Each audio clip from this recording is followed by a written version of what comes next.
Добрый вечер. В эфире телеканалов национальной вещательной компании «Саха» программа «Не пропусти главное».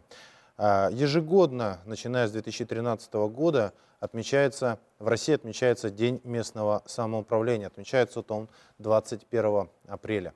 Этот праздник был введен в целях повышения роли и значимости органов местного самоуправления, вообще органов муниципальной власти, повышения демократии и развития институтов гражданского общества. И вот в преддверии этого дня мы решили поговорить о том, как обстоят дела у нас с местным самоуправлением, у нас в нашей республике. И я приветствую наших гостей, это представители органов местного самоуправления, представители органов государственной власти, представители нашего общества. Добрый вечер, благодарю вас за то, что вы принимаете участие в нашей программе. Наверное, начать нашу беседу, Василий Васильевич, я, наверное, хочу с вас. Закон 131, который регулирует принципы организации деятельности местного самоуправления, был принят еще в 2003 году. Прошло уже 13 лет. Почти 13 лет. 13 лет не прошло еще. В каком состоянии сейчас находятся развитые органы местного самоуправления? Насколько они самодостаточны, насколько они самостоятельны? Пожалуйста. Действительно, федеральный закон об общих принципах организации местного самоуправления вступил в силу в 2003 году. За это время произошли существенные изменения, в первую очередь, в содержательной части этого закона. В рамках совершенствования этого закона Государственной Думой принято более 120 федеральных законов о внесении изменений и дополнений в базовый закон. Учитывая такую динамику совершенствования законодательства, мы просто вынуждены были регулярно приводить в соответствие с федеральным законом и наши республиканские законы. Это дало возможность на сегодняшний день сформировать такую нормативную правовую базу, регулирующую осуществление местного самоуправления в республике, которая отвечает требованиям федерального законодательства. Должен заметить, что в этом процессе 2 года назад был принят федеральный закон за номером 136 ФЗ, который существенным образом расширил полномочия субъектов Российской Федерации. Это очень важно. Этот федеральный закон, по сути, дал право субъектам самостоятельно определять структуру органов местного самоуправления, порядок формирования органов местного самоуправления, но и, что очень важно, определять перечень вопросов местного значения как для поселений, так и для муниципальных районов, городских округов. То есть с учетом местных особенностей субъекты Российской Федерации сейчас имеют возможность определять круг полномочий органов местного самоуправления. Не воспользоваться этим нельзя было, потому что у нас в республике действительно свои особенности. И мы, конечно же, с учетом результатов изучения общественного мнения, мнения глав, депутатов представительных органов, 2 года назад приняли решение о том, что сельские поселения должны исполнять также полный перечень вопросов местного значения, как и городские поселения, с тем, чтобы укрепить сельские поселения, а это значит, что граждане, проживающие на этих территориях, имеют возможность получать услуги от органов местного самоуправления непосредственно в своем населенном пункте. При этом надо, конечно же, иметь в виду, что основная задача муниципальной реформы заключалась в том, чтобы максимально приблизить к населению органы местного самоуправления. Естественно, не просто приблизить, а наделить компетенцией, соответствующей компетенцией. Ведь сегодня, учитывая наши географические особенности, многие населенные пункты удалены даже от улусных районных центров на расстоянии от 100 и 500 километров. Поэтому... Смотрите, наделить компетенцию, вы говорите, наверное, да, действительно. А кто платить-то будет за этот банкет? Я имею в виду, понимаете, насколько органы местного самоуправления встали на ноги. Да, действительно, сформировались поселения, все правильно, власть становится ближе к народу, это все хорошо, у них появляется какая компетенция, но могут они ее осуществить на сегодняшний день? Я имею в виду финансовую, конечно, часть.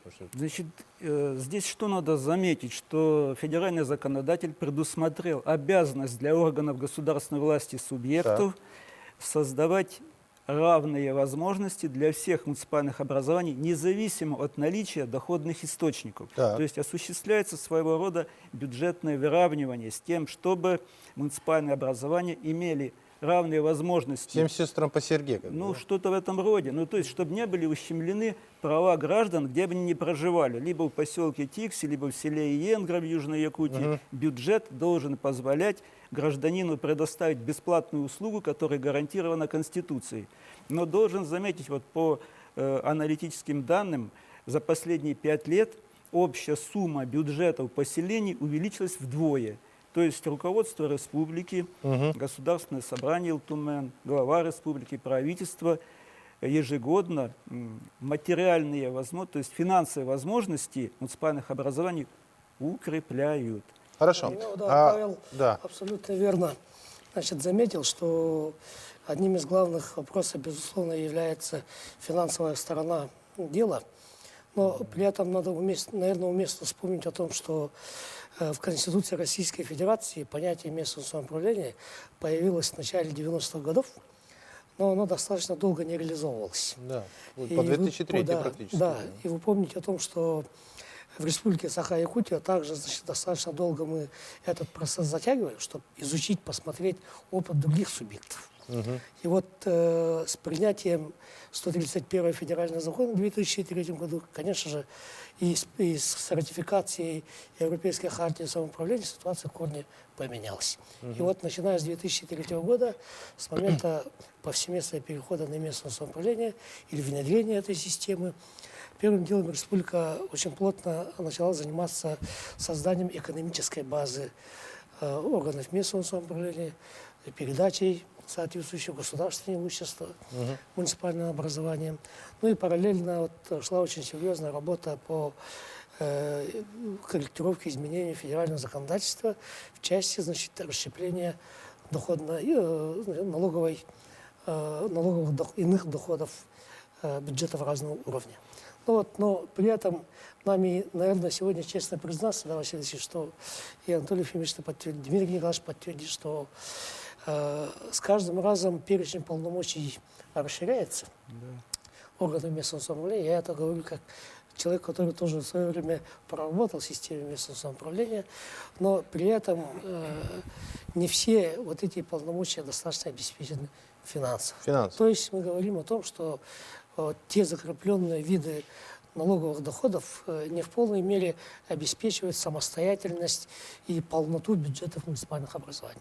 Вот в этом направлении, наверное, нам всем, и в будущих законодателям, и представителям органов местного самоуправления дальше продолжать свою работу. Хорошо, у меня тогда вопрос к представителям местного самоуправления. Вот действительно, насколько эта проблема сейчас для вас, для ваших муниципалитетов актуальна? Вот действительно ли у вас расширяются полномочия, но не хватает денег? Или все-таки вот бюджетная часть, она чуть-чуть улучшается, как говорится, потихоньку, помаленьку, курочка по зернышку, пожалуйста. Ну, денег не хватает. Ну, денег всегда не хватает, Ну, они всем не хватает. Что бы мы ни говорили, их всегда не хватает. Действительно, полномочия органов местного самоуправления расширяются, их становится все больше и больше. Они передаются... Но это хорошо. Конечно, хорошо. Они передаются органами государственной власти, как с федерального уровня, так и республиканского уровня.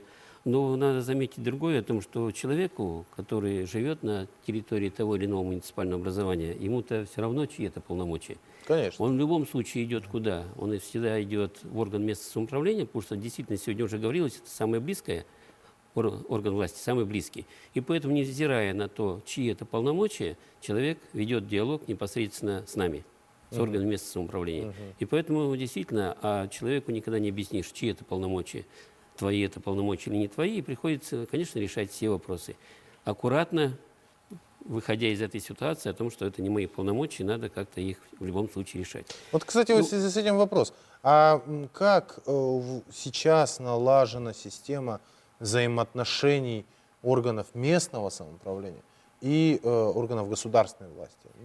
Хотя бы республиканской. Эта система выстроена в рамках законодательного регулирования. То есть у нас в Конституции Российской Федерации предусмотрено 12 статьей, что органы местного самоуправления не входят в систему органов госвласти. Но если рассматривать полномочия, которые осуществляют муниципальные районы, либо поселения, то по любому из этих вопросов органы государственной власти либо непосредственно участвуют, либо опосредованно.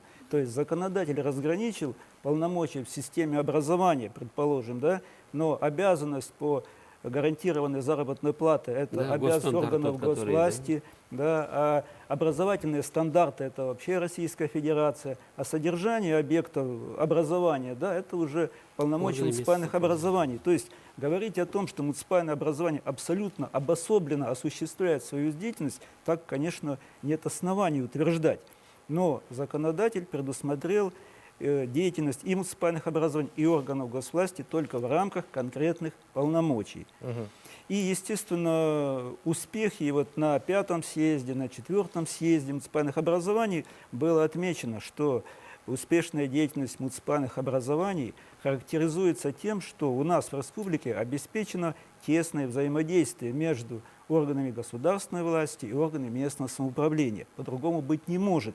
И вот уже 3-й год практикуется заключение соглашений между правительством республики и конкретными муниципальными районами. Значит, в основу этих соглашений положены обязательства со стороны органов государственной власти, в том числе и в части строительства социальных объектов, и поставлены задачи органам местного самоуправления, которые они должны реализовать, во-первых, в части исполнения производственных заданий, которые установлены предприятием, которые находятся на территории муниципального образования. То есть должна быть мотивация муниципального образования содействовать тому, чтобы хозяйствующие субъекты работали результативно.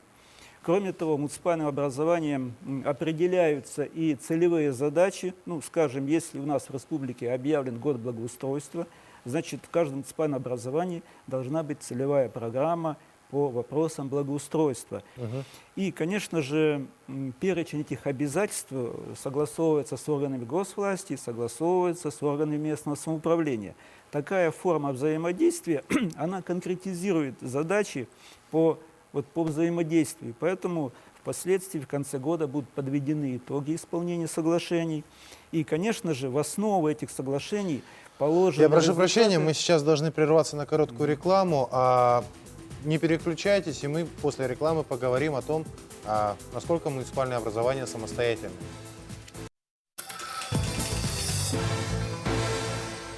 Возвращаемся в студию программы «Не пропусти главное». Говорим о местном самоуправлении в Республике Саха-Якутия.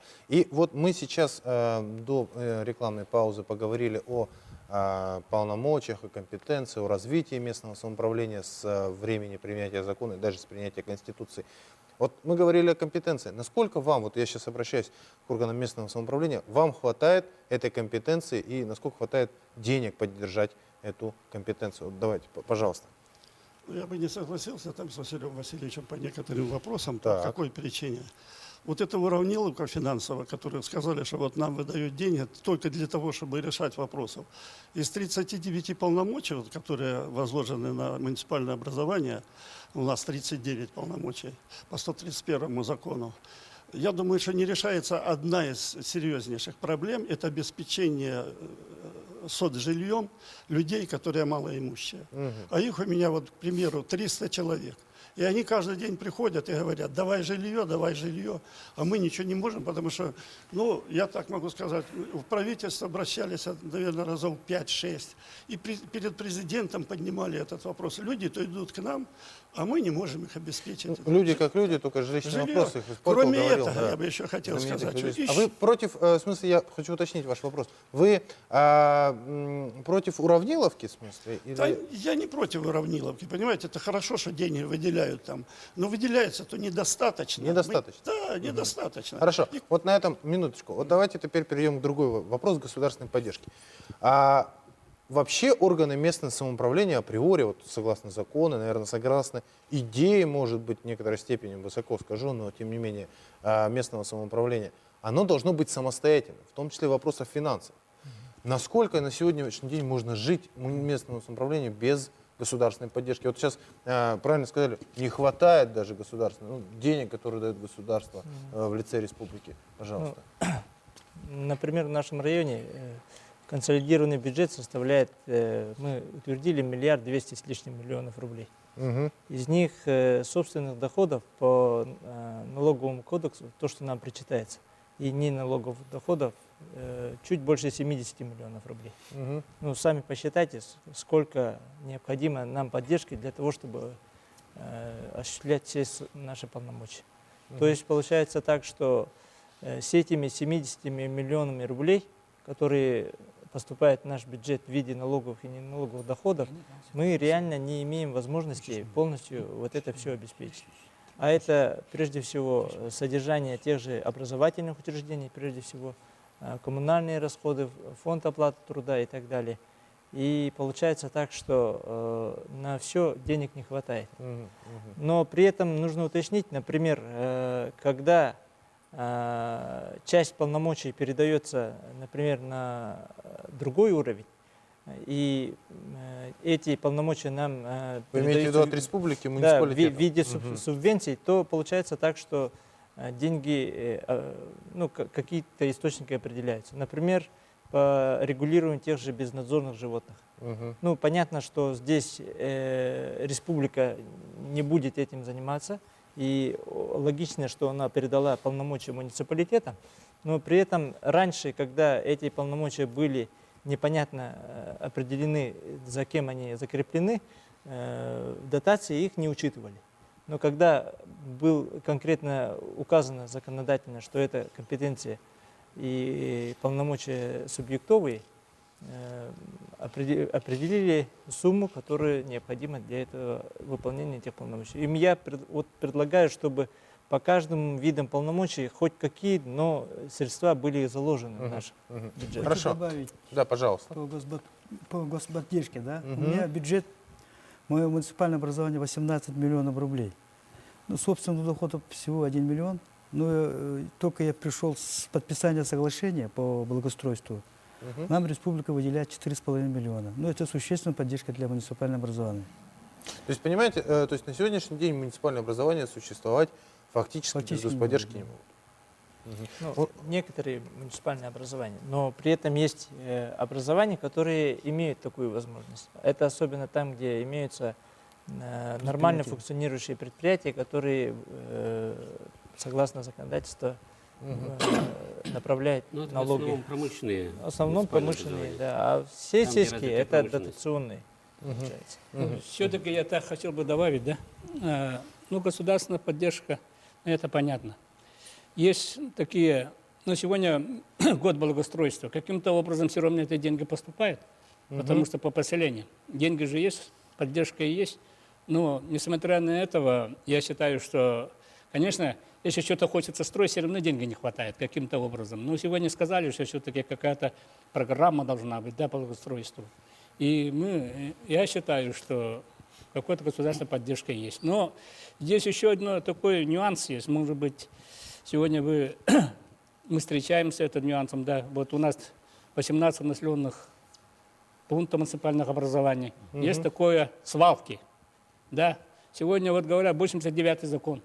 Новый закон, который дал, ну, сегодня взял на себя субъект. Да. А поселение сегодня, ну, за это... Раньше мы говорили, что утилизация делает район, то есть район, допустим, мусорный центр. А главы муниципальных образований, которые они есть, они хранили, как говорится, да, и, как говорится, как... А сегодня говорят, что это должен быть полигоном. Ну, чтобы стать полигоном, это очень большие деньги нужны здесь. Но поэтому здесь такие вопросы есть. Я думаю, что сегодня этом вопросе у нас был семинар и так далее. Вроде, я вот такое понятие у меня, да, у нас 940 километров, и мы должны это свалки, то есть, ну, отход, должны привести в районный центр. Но для Якутии, наверное, это. Поэтому я бы хотел бы законодательно, у нас все-таки в субъекте есть законодательный, то есть Ильтумен, в котором можно быть какие-то вынесения, изменения, надо дополнения. Ну, в федеральном законе. У нас есть телефонный звонок. Да, слушаю. Да, вы в эфире. Алло, здравствуйте. Здрасте. Это из города Захаркова, денег вопрос задаю. Чтобы быть муниципальным образованием более самостоятельным, я считаю население муниципальным образованием быть более ответственным перед жизнью. Это значит быть финансово грамотным, финансово защищенным или иметь финансовые планы. Какие работы вы ведете, глав муниципального образования, чтобы ваши населенные пункты имели финансовую грамотность? Большое спасибо за вопрос. Ну, вопрос муниципалитетам. Давайте, пожалуйста. Но в этом отношении, я думаю, что все-таки каждый глава муниципального образования, депутаты, представительные органы, они в любом случае должны все-таки работать с населением и доводить, например, вот как раз именно методика бюджетной сбалансированности. Каждое муниципальное образование рассчитывается, например, исходя из каких показателей. Это показатель, первое, численность населения, второе, численность образовательных учреждений, численность, соответственно, детей, которые обучаются в этих образовательных учреждениях, ну и протяженность автодорог. Тут у нас, например, получается, как Борис Петрович уже сказал, наш председатель районного совета, что 10%, например, у нас собственных доходов, они не покрывают все потребности в бюджете. И вот эти 90% это как раз именно являются межбюджетные трансферты, которые поступают из республиканского бюджета. Вот для того, чтобы, например, и каждый депутат, например, в этом отношении должен быть, как совершенно правильно сказал, через этим финансово грамотным. Чтобы, например, вопросы, которые ставились перед конкретной, например, администрацией каждого муниципального образования, были именно грамотные, и каждое население, например, знало, исходя, например, на душу населения, какое объем финансирования приходится. В этом отношении надо будет просто работать. Ну и потом, как Борис Петрович сказал, некоторые федеральные законы, они все-таки должны дополняться, ну, любое полномочие, оно должно подкрепляться финансово же. Это само собой разумеется. Ну а некоторые законы у нас, они, может быть, даже действительно сыроватые. Сейчас вот тоже региональный оператор, который должен работать на полигонах ТКО, не все эти полномочия. За 300 километров кто, например? Даже, я не говорю о том, что у нас, от города Якутска, а на севера же никто не пойдет сюда работать. Это какой-то все равно филиал, например. Поэтому тут, например, некоторые законы все равно надо будет приспосабливать к местным реалиям. Понятно. А вот вопрос такой, а что делается вообще, вот, ну, может быть, с государственной точки зрения, каким-то образом направляются муниципалитеты, чтобы они доходы собственные увеличивали? Естественно, одна из важнейших задач любого муниципального образования – это все-таки наращивать собственные доходы. К сожалению, федеральный законодатель предусмотрел, что местными налогами являются только два налога – налог земельный и налог на имущество физических лиц. И даже как бы не развивать это направление, а в этом направлении надо работать, то по Российской Федерации бюджеты муниципальных образований, сформированные за счет этих двух налогов, составляют 2-3%. Это говорит о том, что нужны и другие доходные источники. Но я хотел бы, чтобы не было восприятия, что у нас бюджеты абсолютно непригодные для реализации полномочий. Такого, конечно, нельзя сказать, потому что бюджет муниципального образования формируется не только за счет собственных доходов, но и за счет отчислений от бюджетов других уровней. А это значит, что субсидии, которые получают наше муниципальное образование из государственного бюджета республики, они являются компонентом местного бюджета. И расходы по местному, из местного бюджета, направления расходов формируются администрацией и утверждаются представительным органом. Василий Васильевич, а вы изучали опыты других регионов? Каким образом там? То есть так же получается, что основная часть бремя содержания муниципалитетов ложится на субъект? К сожалению, так. Дело в том, что изначально я уже вот отметил, что только два налога. За счет этих двух налогов невозможно сформировать доходную часть полноценную. Да, у нас в республике есть территории, где размещены точки экономического роста, но таких муниципальных образований можно сосчитать на пальцах одной руки, где бюджеты бездотационные, можно сказать. Напротив, даже применяется механизм обратного трансферта. Конечно же, было бы очень хорошо, если бы все муниципальные образования имели такие возможности. Но при этом хочу заметить, что именно депутаты, рассматривая проект бюджета, внесенный администрацией, могут внести соответствующие корректировки. Может быть, с учетом местных особенностей, надо в этом году больше средств направить на именно благоустройство, а может быть, на поддержку предпринимательства. При этом хочу заметить, что из перечня вопросов местного значения, который довольно обширный, да, с 39 пунктов, большинство пунктов, которые определяют компетенции муниципальных образований, по сути, денег не требуют. К примеру, допустим, содействие развитию предпринимательства. Но деньги никакие из бюджета не нужны. Надо оказать содействие в том, чтобы выделить земельный участок, либо предоставить в аренду помещение, к примеру. Да? Потом, допустим, возьмите другие полномочия, которые связаны там, с организацией досуга, там, в каникулярное время и так далее, оказание там, нотариальных действий. То есть большинство вопросов, которые находятся в ведении муниципальных образований, они носят организационный характер. Организационный характер. Прошу прощения, Василий Васильевич. Вот ты уже Я прошу прощения, сейчас, одну секунду, мы сейчас прервемся на короткую рекламу и потом вернемся, не переключайтесь, тема будет очень интересна. Возвращаемся в студию национальной вещательной компании «Саха», говорим про местное самоуправление. Так, Владимир Михайлович, давайте продолжим нашу тему. Василий Васильевич, наверное, вещи надо называть своими именами, да, как говорится.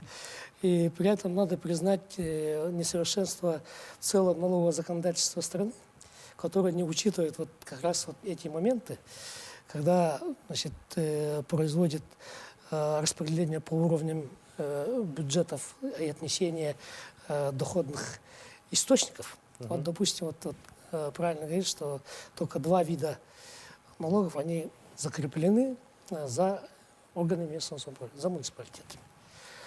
За субъектами примерно то же самое. Допустим, берем мы углеводороды, допустим, вот наше сегодня Талаканское месторождение, Чандинское месторождение, безусловно, будут давать определенные доходы.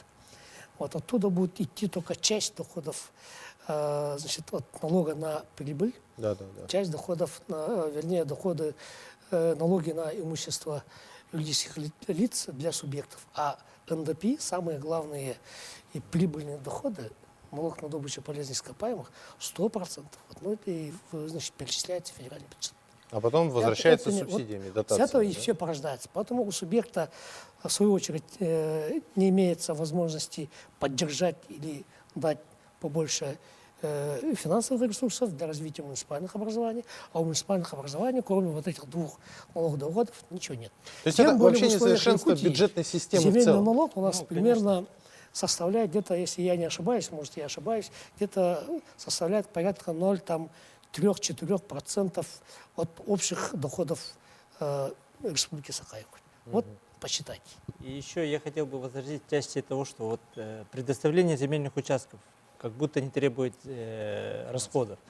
Ну, прежде, например, в горном районе вся территория практически находится в лесной и таежной зоне. Поэтому перевод земельных участков из лесного фонда в наш, ну, имеется в виду земли поселений, требует хотя бы формирования генерального плана. Сейчас остро стоит вопрос проекта межевания территорий. На это на сегодняшний день в бюджете муниципальных образований средств не заложено. И на следующий год, если вот идти по той методике дотации и распределения финансовых средств, тоже у них средств на это не будет. Хотя законодательно уже требуется, чтобы у всех поселений вот эти документы были на руках. Поэтому тут можно говорить, что, конечно, организационно какие-то вопросы можно решить, те же нотариальные действия, например, но в части предоставления земельных участков, вот у нас все населенные пункты уже находятся, требуют дополнительного расширения, а это уже дополнительные... Понимаете, ну тогда получается интересный момент. Вы говорите, да, действительно нужны деньги, но зарабатывать мы их не можем. Получается, дайте мне их с республики. Наверное, что-то и Мы их муниципальные... зарабатывать, естественно, можем зарабатывать в виде как бы, тех собственных доходов, которые говорим.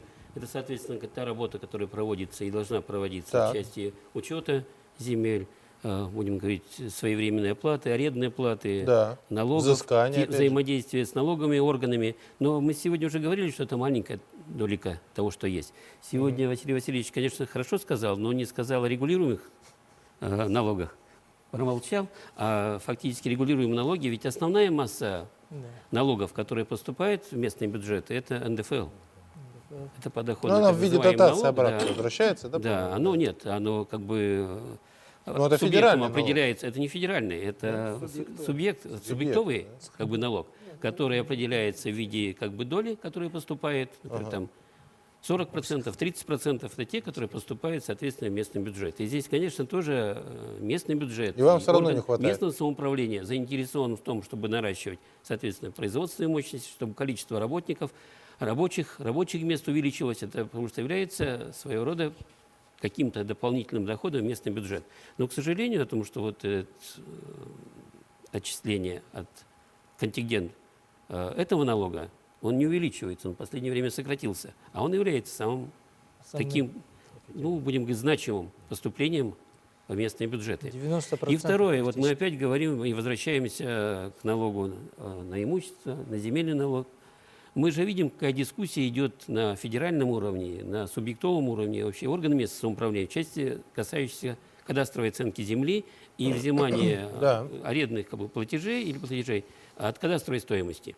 И буквально недавно президент, когда в прямом эфире встречался, и отвечал на вопросы, он тоже сказал, что да, сегодня это несовершенно, и мы, мол, принимали решение о том, что там до 2020 года где-то это должны субъекты принимать. Но они, видимо, рванули раньше, начали принимать это раньше. И это вносит определенную сумятицу в оценку Как раз земли. мы концептуально, в принципе, у себя решили, Конечно. что мы будем до конца не вводить этот принцип. Да. Да. И здесь действительно реальная нужна оценка этой земли, сколько же она все-таки стоит.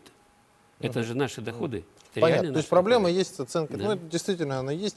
Георгий Михайлович, вы что-то хотели сказать, пожалуйста. Ну, я хотел сказать, что вот правильно задали по телефону вопрос, что надо повышать уровень развития именно экономический, бухгалтерский и все. И я бы хотел два слова сказать про свое муниципальное образование.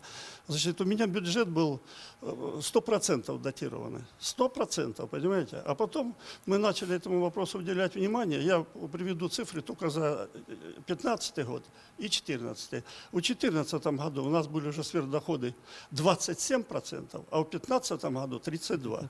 Я вот уезжал, и просто у меня вот такие цифры. Поэтому, но А каким образом вы это добились? Вот сказали про налоги, это надо, я за каждым сотрудником закрепил вот эти все предприятия, он несет ответственность по сбору налогов, понимаете? И приходит и отчитывается. Потому что у нас очень многие, если копнемся и начинаем, вроде бы там налоговая инспекция должна контролировать, а очень многие люди уходят от налогов и не платят. Поэтому у нас уже есть результаты, опыт работы немножко есть. Ну вот, собственно говоря, делитесь. И Ну, тут можно... превышение доходов над расходами, наверное, у многих муниципальных образований есть по итогам года. Я думаю, что у большинства муниципальных образований все-таки доходная часть бюджета в конце года все равно выше, чем за счет та чего? планируемая, которая была. Ну как за счет чего? За счет поступления тех же самых налогов, которые предусмотрены местным бюджетом. Я думаю, что даже все те главы муниципальных образований, которые здесь находятся, у каждого наверняка превышение, будем говорить, доходов есть. Небольшое, но есть. Небольшое есть. Так же, да? Поэтому то, что сегодня соглашусь с Василием Васильевичем в том, что доходная часть растет, но она растет очень мало. Просто с учетом того, что Хорошо увеличиваются начали собирать расходы. налоги, хорошо собирали. И как приятно в конце года, понимаете, у вас там дополнительных 18 миллионов. Они же остаются все. Но это не сверхдоходы. Конечно. Сверхдоходы. Это Нет, превышение это- доходов. Да, да, это превышение, да. Ну, я просто Да. сверхдоход. А сверхдоходы есть. Я хотел здесь добавить, что, конечно, у муниципалитетов есть определенные возможности для стимулирования развития предпринимательства, прежде всего, как основного источника дополнительных доходов.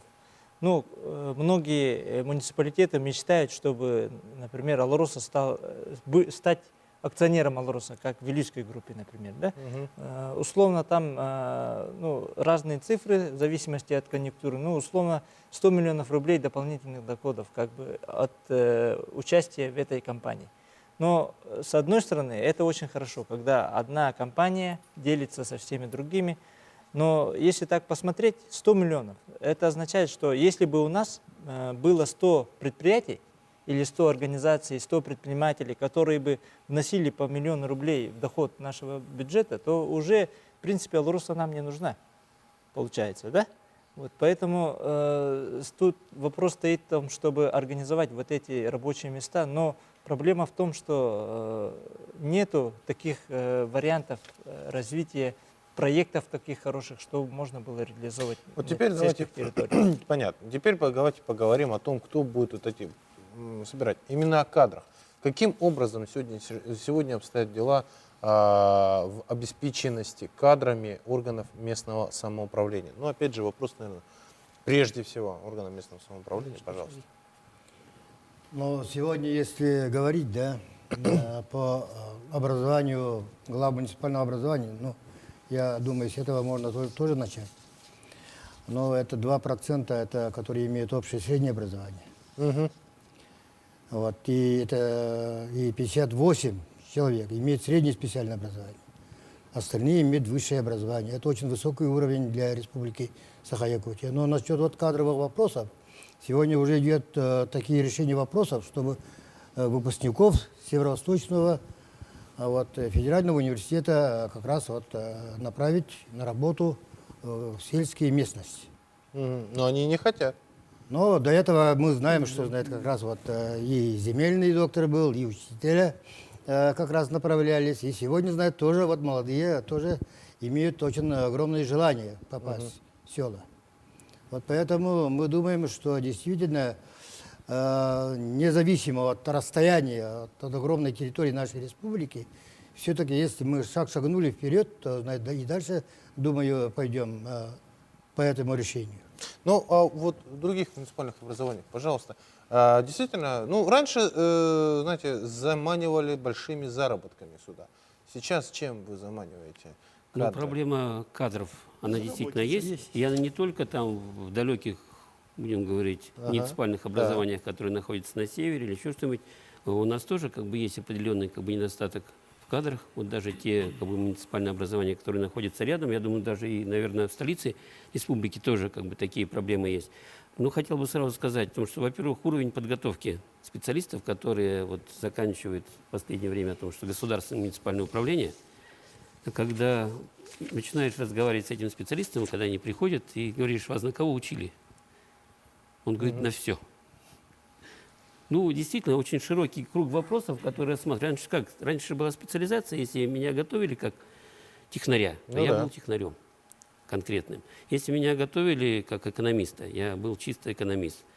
И все-таки эта специализация была. Сегодня вот государственное муниципальное управление, я со многими встречаюсь, у нас много работает молодых специалистов, мы их берем, растим их, да, они действительно вырастают специалистами.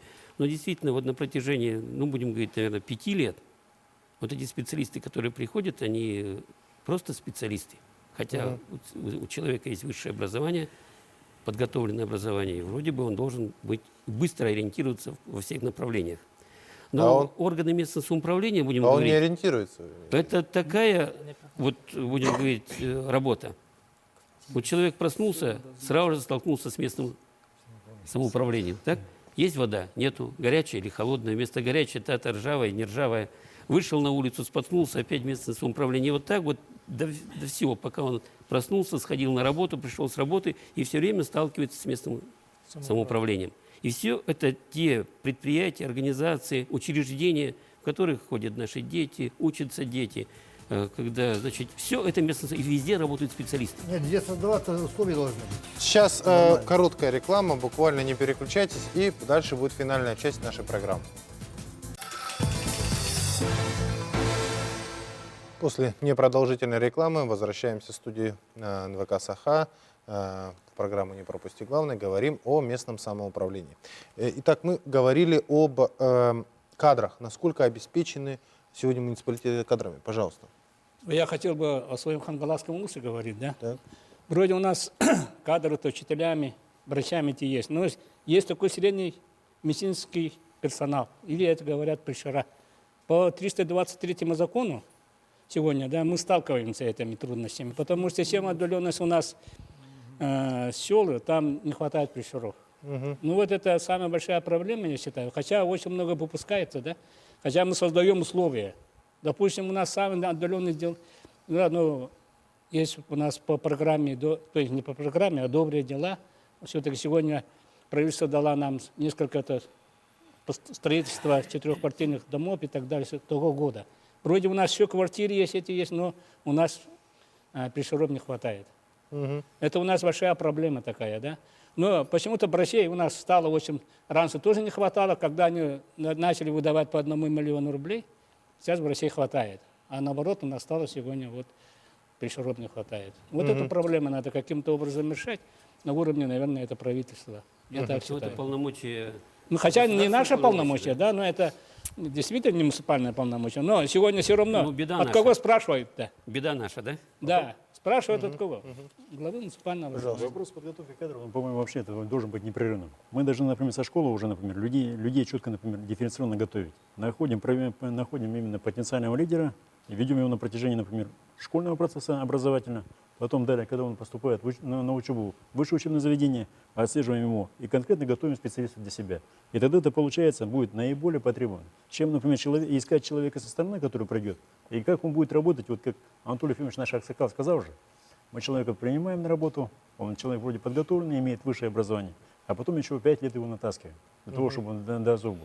А это вообще, например, начиная школа, высшее учебное заведение и муниципалитет, они должны быть завязаны. И производственное предприятие. Конкретно готовить для предприятий, например, технологов, инженеров, экономистов. А для муниципалитета конкретно Насколько управленцев. муниципалитеты сейчас сотрудничают с Северо-Восточным федеральным университетом, с другими учебными заведениями? Сотрудничают. У нас Но это же тот же самый резерв кадров, который мы Да. должны готовить, Совершенно обязаны верно. готовить. Василий Васильевич, пожалуйста. Значит, кадры и потенциал все-таки являются определяющим, влияющим основательно на результаты работы органов местного самоуправления. Понимая вот эту значимость этой работы, у нас в республике был создан в свое время Институт управления при президенте, который преследовал цель обучать не только государственных гражданских служащих, но и, естественно, глав муниципальных образований в преимущественном порядке, а также муниципальных служащих. За эти годы бесплатно по государственным программам подготовки, переподготовки профессиональных кадров, которые, в принципе, рассчитаны на госслужащих, успешно проходили обучение, профессиональную переподготовку и главы поселений муниципальных районов, и, конечно, муниципальные служащие.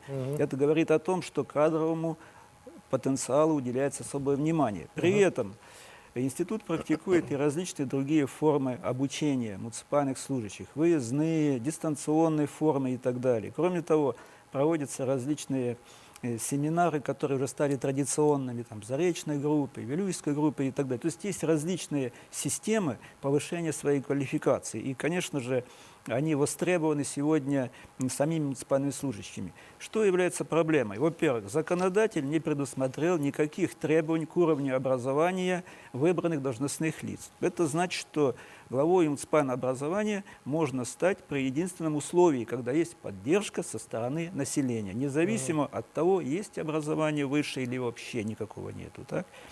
А ведь глава принимает ежедневно, постоянно принимает распорядительные решения, которые должны быть четко выверены по действующему законодательству.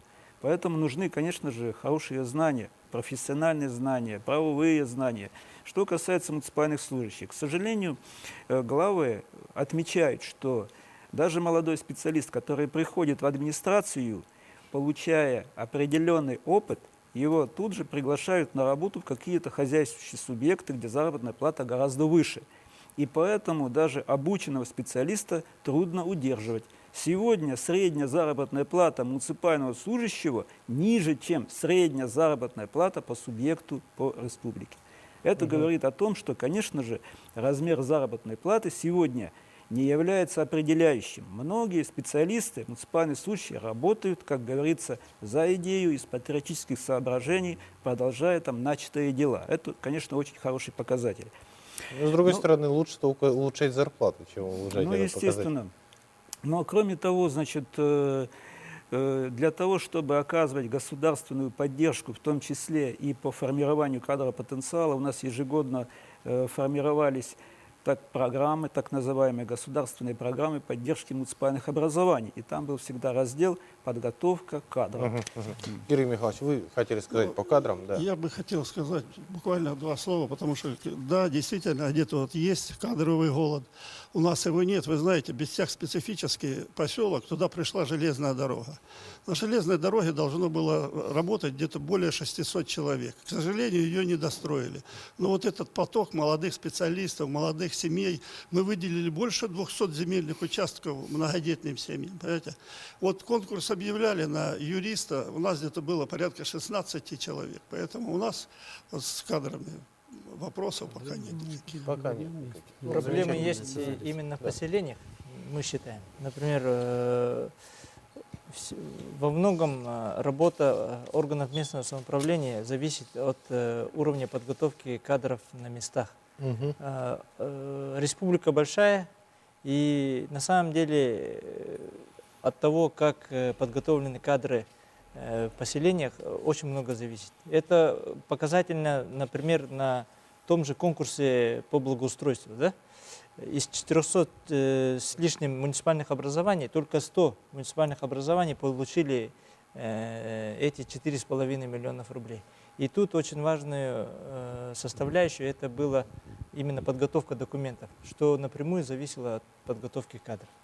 И здесь можно констатировать, что в прошлом году на встрече было объявлено, что республика выделит дополнительный штат для юристов, и этот вопрос, по-моему, до сих пор не решен.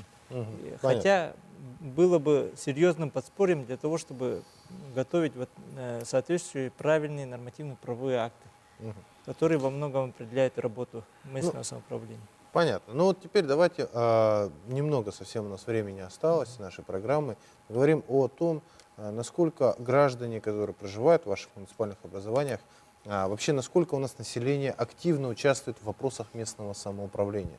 Ведь, по сути дела, вопросы местного самоуправления, они в том числе решаются не только органами местного самоуправления, но и самими гражданами. Инициатива населения. Инициатива. Насколько вот граждане оказывают поддержку органам местного самоуправления при реализации этих полномочий? Давайте я, наверное... Ну, сегодня в Москве пожалуйста. подводится итог вот, лучших муниципальных практик. Так. Всего, знает, было внесено на конкурс документов 604 по всей России. Из них 34 от Республики Саха-Якутия. И сегодня, знает, к финалу дошли, знает, вот 7 муниципальных практик Республики Саха-Якутия. Сегодня они получат награды в здании Совета Федерации Российской Федерации.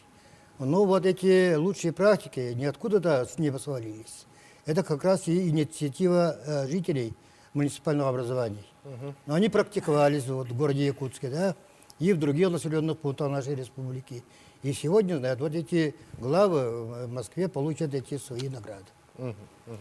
Пожалуйста, кто хочет? Ну, я тоже хотел бы высказаться на эту тему. Ну, я хочу сказать, что активность населения в целом, вот, в участии как бы в органах местного самоуправления, конечно, недостаточная. Вот, положа руку на сердце, об этом говорю серьезно. Потому что хотелось бы о том, чтобы инициатива населения, инициатива наших жителей, граждан была гораздо активнее. Вы посмотрите, когда решаются такие глобальные проблемы, бюджет. Идут публичные слушания по бюджету. Сколько народу присутствует на этих публичных слушаниях? Идет обсуждение такого тоже серьезного момента, как генеральный план поселения. Это же развитие на десятки лет вперед. Обсуждение этого, будем говорить, нормативного документа, как проходит? Тоже при минимуме жителей населенных. Зато потом мы начинаем задавать вопросы, а почему там строят, а там не строят? Хотя, в принципе, очень многое же зависит непосредственно от инициативы населения. И вот эти вот нормативные акты, которые принимаются на уровне муниципалитетов, на стадии как бы предварительного рассмотрения. Ведь а информированность большинстве информированность населения какова? Распространяется информация о том, что вот будут приходить? Нет, ну это, конечно, это естественно. В обязательном порядке, иначе публичные слушания не проходят. Там же, согласно закону, есть нормативные сроки, время, когда оповещается. Но это вот один момент, я имею в виду под таким нормативным документом. Другой вопрос о том, что общественные советы, мы тоже много говорим об общественных советах, мы их создаем, эти общественные советы. Но общественный совет, будем говорить в полном смысле этого слова, это общественная организация, зарегистрирована официально управление юстиции там или еще где-нибудь, да? Ну, я прошу прощения, у нас наше время подходит к концу. Во-первых, я хочу поблагодарить вас за участие в программе. Будьте такими же активными на поприще вашей работы в муниципалитетах. Уважаемые дамы и господа, спасибо вам за внимание. В любой момент вы можете посмотреть нас на nvkonline.ru. Заходите, смотрите нас. Всего доброго. До свидания.